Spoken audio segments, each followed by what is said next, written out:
নমস্কার, আমি অভিষিক্তা। বিগত ২-৪ দিন হলো আমি এই সেলাইটি নিয়ে কাজ করছি।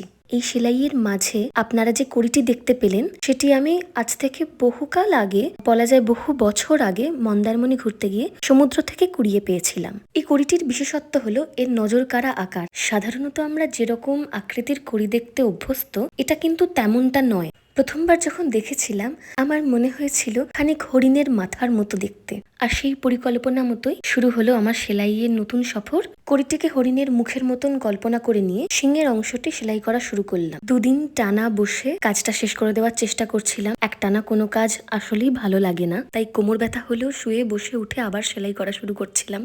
এমনই একদিন দুপুরবেলা সেলাই করতে করতে দেখি ঝোড়ো হাওয়া দিচ্ছে। এই গরমে এর চেয়ে শান্তির কিছু হতেই পারে না। আমার ইচ্ছা ছিল এই সেলাইয়ের মাধ্যমে আমি বনের প্রকৃতি এবং সমুদ্রের প্রকৃতির একটা মেলবন্ধন ঘটাবো। হরিণের শিং দুটি গাছের ডালপালার আকৃতিতে সেলাই করার চেষ্টা করলাম, সাথে গাছের পাতা, পাখি, ফুল ইত্যাদি সেলাই করারও চেষ্টা করেছি, যেমনটা বনের প্রকৃতি বলতে আমরা বুঝি। আর সাথে তো সামুদ্রিক কড়ি রয়েইছে।